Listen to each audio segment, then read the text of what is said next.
So DCKO is finally over, and I don't think anyone would have expected it to end the way that it did. So let's take a look at issue number 5 of DCKO and see what it means for the future of the DC universe. Now there will be massive spoilers ahead, so if you haven't read the new issue, you should probably go ahead and keep scrolling. The issue starts with Lex being declared the champion of the tournament by the Heart of Apocalypse. Darkseid begins to taunt Lex, telling him congratulations, now come and fight for your crown.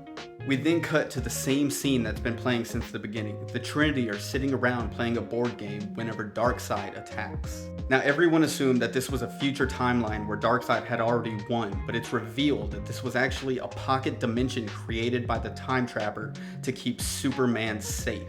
The Time Trapper explains to Superman that he is a being of both beginnings and endings, that the Time Trapper is able to channel both Alpha and Omega energy. Time Trapper says that he's going to give all of that Alpha and Omega energy to Superman, but in doing so, he'll never be able to be reborn again. This will be the end of all of his lives. But before he does, the Time Trapper asks Superman to promise him one thing, that he has to win, and Superman says, "I promise." And the Time Trapper begins to channel all of his energy into Superman. We then come back to Lex preparing for his final battle against Darkseid, but while he's laughing, the Heart of Apocalypse shows us that Superman begins to crack out of his stone shell. And then, just as Lex is about to unleash an attack on Darkseid, a beam of energy disintegrates him, and Superman appears as the new King Omega, and he gets this awesome new form. The Heart of Apocalypse then tells us that Superman reaches out, takes the heart into himself, and begins remaking the universe in his image. And when Superman and the Heart of Apocalypse finally become one, Superman takes his place and he begins to battle Darkseid. But the issue tells us that this isn't a physical battle, it's a metaphorical one. It's a battle of realities, and as Clark slips into the past, he begins to build up the present and the future. The Heart says that as Superman builds up the present, he leaves death and sadness, but he leaves them as small notes in an otherwise large chorus of wonder. He balances pain with empathy, and he connects power and wisdom.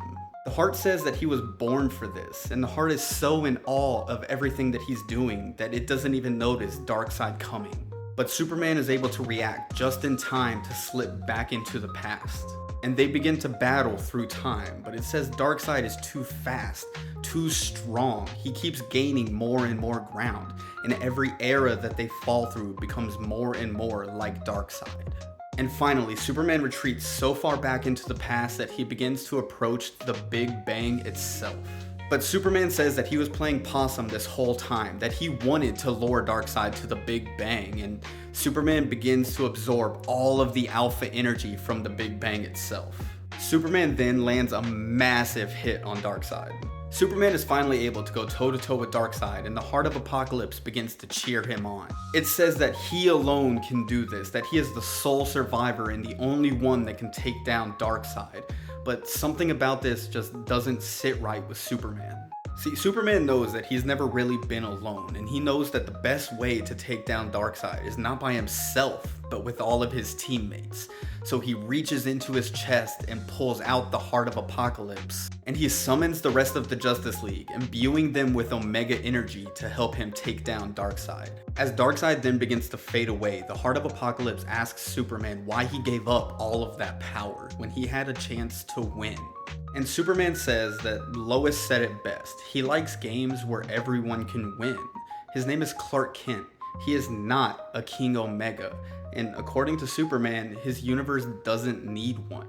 He believes that no one hand should hold all of that power, because when only one person wins, none of them do. We then see Superman, still imbued with all of the Alpha energies, saying goodbye to his friends in the League, telling them that there's something he has to go do.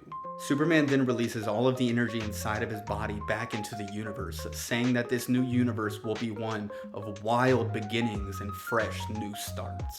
And then, in the epilogue, we get a small look at the future of the DCU. We see Mr. Terrific sitting in the Watchtower, and he says that everyone that was at the tournament has been imbued with both Alpha and Omega energy. Booster Gold says that Superman found him and saved him from the darkness, so no matter where Superman is, Booster Gold is determined to find him. It looks like Superboy Prime has taken residence in Metropolis, and it's really awesome to see him back in the main universe. Darkseid's Legion is hiding in the far future, and it looks like they're hiding from Darkseid because they went AWOL. At Titans HQ, we can see Cyborg activating something called the Heart of Cyborg protocol, and I'm really excited to see what that means. Lex is calling a press conference because he wants the world to know about his heroic actions in the Heart of Apocalypse tournament.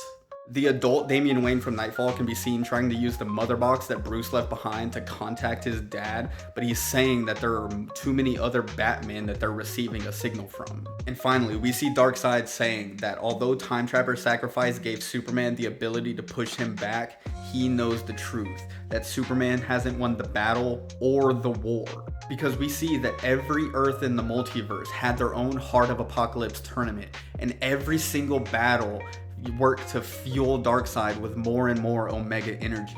And the only Earth that was able to survive, the only one that was able to defeat Darkseid, was the main DC universe. And we see Darkseid in the last page saying that there's going to be a crisis of absolute proportions. And that's the end of DC KO. Overall, it was a really cool event. I love the overall concept of the Heart of Apocalypse tournament. I do just wish that they did more with the individual battles. It seemed like each one of the individual battles was extremely rushed and we didn't really get much of it. Same thing with the whole multiverse thing, bringing in characters from other universes into DC.